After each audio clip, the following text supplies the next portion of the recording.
오늘 본문은 이스라엘 각 지파의 대표자들로 구성된 정탐꾼 12명이 약속의 땅을 코앞에 두고 돌아보고 돌아와서 백성들 앞에 보고하는 내용입니다. 20절을 보시면 출발 시기를 짐작할 단서가 나오는데 그때는 포도가 처음 익을 즈음이었습니다.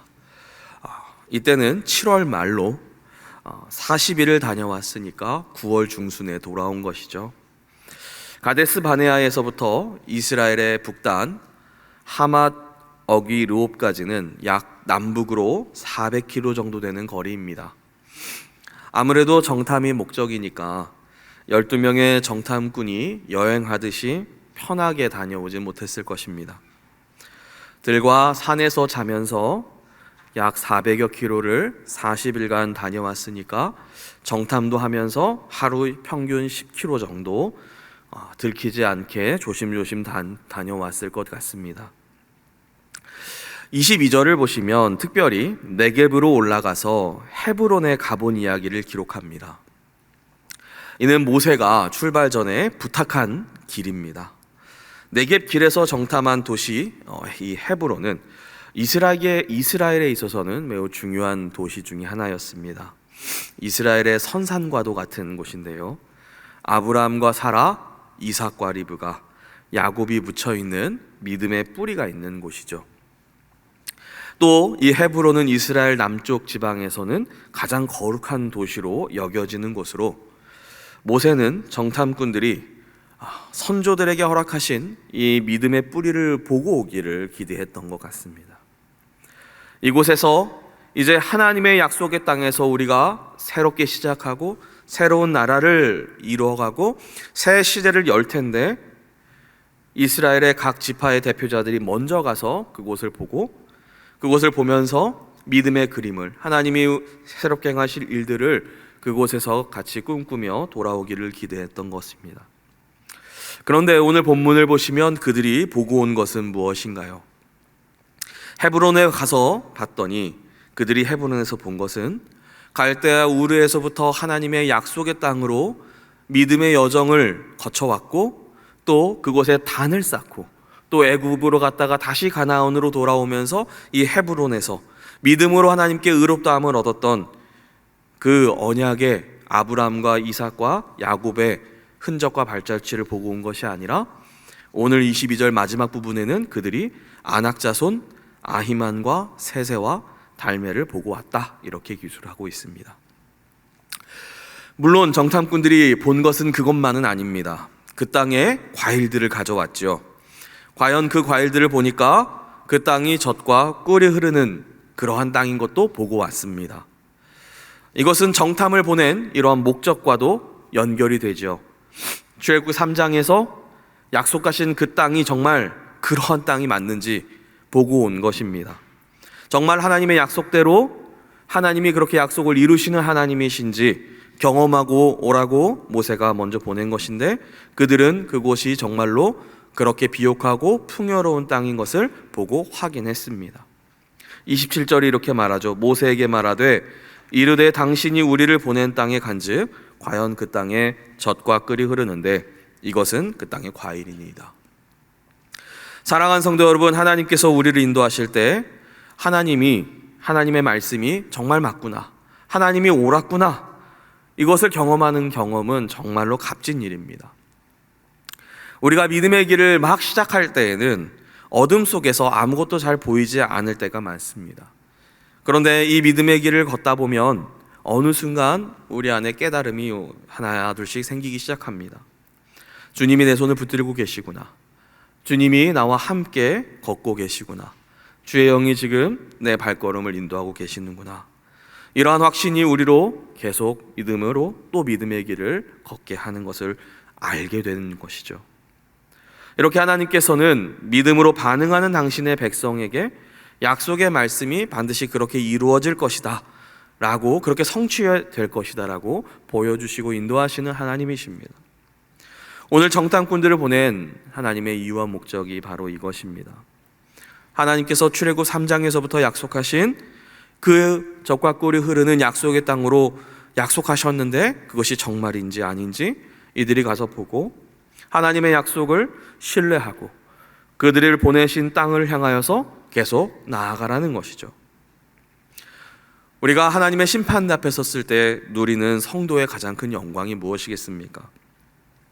원수 마귀가 영원히 무정에게 갇히고 진리를 무시하고 우리의 믿음을 비난하던 자들이 영벌을 받고 그들이 틀렸고 우리가 맞았다는 것을 아는 그 통쾌함, 그 복수심이 성도의 영광입니까?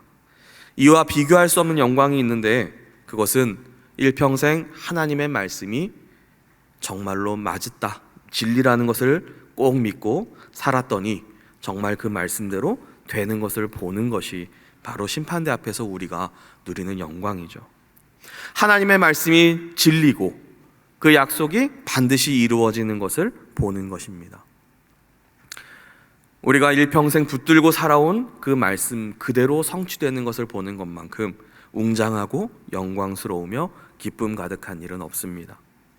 그런데 오늘 본문에 보시면 이 안타깝게도 12명 가운데 2명만 그 하나님을 약속을 신뢰한 데서 경험하는 기쁨을 그리고 그 확신을 누리게 되고 나머지 10명은 그 땅을 보고 약속한 대로 있는 모습을 다 보고도 그 약속이 우리에게 주는 그 영광과 기쁨이 무엇인지 보지 못하고 그 땅에 있는 자손들, 그 땅에 있는 기골이 장대한 자들을 보고 온다는 것이죠. 그 이유가 무엇입니까? 28절이 말씀하기를 그들이 그 땅의 장대한 자들을 보았기 때문이다라고 말합니다. 그 땅의 거주민은 강하고 성읍은 견고하고 힘이 클 뿐 아니라 거기서 안악자손을 보았다. 하나님의 약속을 발견하지 못한 이유는 그들이 보고 있는 것이 무엇이냐에 따라 달려 있습니다. 그들은 적과 꿀이 흐르는 그 풍성한 하나님의 약속의 땅보다 그들의 눈을 사로잡은 것은 강한 거주민, 견고하고 큰 성읍, 그리고 안악자손을 봅니다. 여러분, 우리에게도 평생 안고 가야 될 그러한 상처들이 있죠.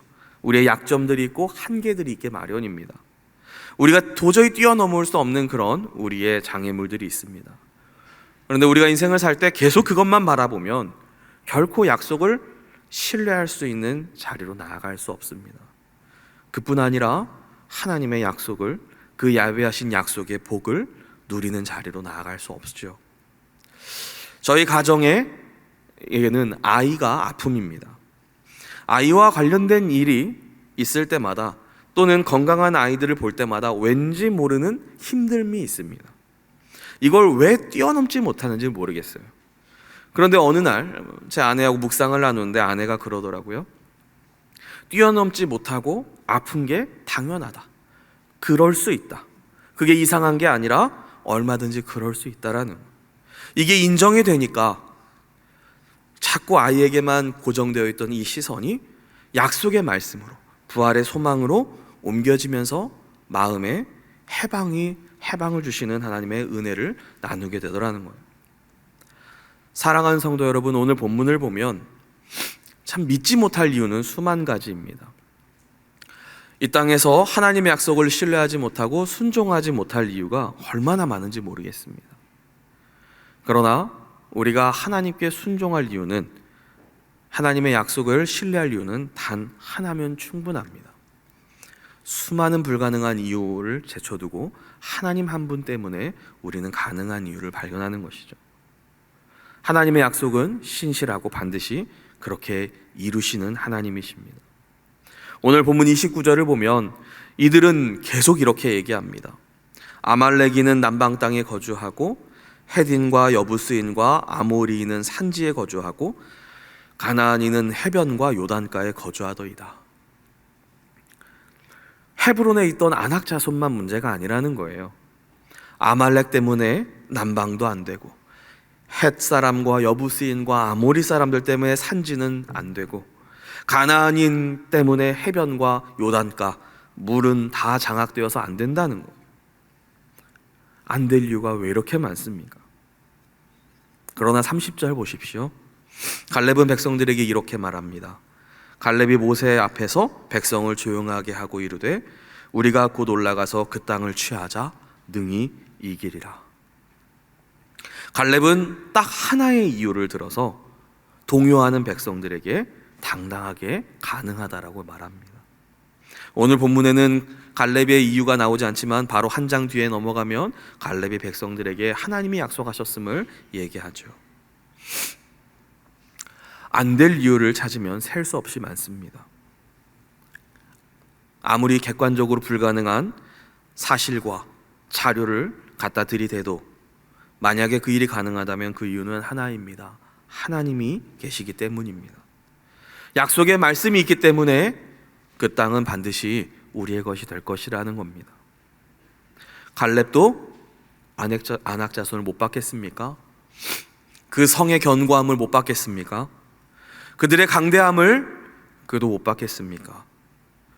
혼자 이해하지 못하고 혼자 못 본 것이 아니라 다 보고 같이 느끼고 왔겠지요. 우리가 자꾸 세상을 보면, 사람을 보면 작아지는 존재가 바로 우리입니다. 세상을 보고 문제에 함몰될수록 우리는 어리석어지는 존재가 됩니다. 사랑하는 성도 여러분, 하나님을 보시기 바랍니다. 하나님의 약속을 붙들 때 우리는 비로소 그 약속을 향하여서 믿음의 걸음을 걸어낼 수 있는 그런 믿음의 사람이 되는 것입니다. 하지만 안타깝게도 오늘 본문에서 이 백성들의 귀와 마음에는 이 갈렙의 말이 더 이상 들리지 않는 것 같습니다. 갈렙이 말한 이 30절 딱 한 절만 빼고 그 앞뒤를 다 보십시오. 전부 다 10명의 정탐꾼의 부정적인 주장들, 허위, 거짓, 선동적인 보고로 다 장식되어져 있는 그러한 이 본문 구성을 보면 이미 이스라엘 백성들은 이 10명의 보고에 마음을 다 잠식당해서 동요하고 탄식하면서 이 백성들의 원망으로 지금 가득 차 있는 것을 느껴지게 하는 오늘 본문의 구성입니다. 게다가 32절, 33절 한번 보시죠. 우리는 이들의 이 하나님을 향한 불신앙이 어디까지 악하게 변모되는지를 보여줍니다. 이스라엘 자손 앞에서 그 정탐한 땅을 악평하여 이르되 우리가 두루 다니며 정탐한 땅은 그 거주민을 삼키는 땅이요 거기서 본 모든 백성은 신장이 장대한 자들이며 거기서 네피림 후손인 아낙 자손의 거인들을 보았나니 우리는 스스로 보기에도 메뚜기 같으니 그들이 보기에도 그와 같았을 것이니라. 여기서 32절을 보시면 악평한다 이렇게 되어 있죠. 표준 새번역 성경은 나쁜 소문을 퍼뜨렸다 이렇게 번역하고 있습니다. 자신들의 보고에 백성들이 동의하도록 만들기 위해서 보고온 사실을 객관적으로 그대로 전하는 것을 넘어서 거기에 자기들의 부정적인 견해를 실어서 자신들의 의견에 동조하게 만드는 악평이 거기에 들어가게 되는 것이죠.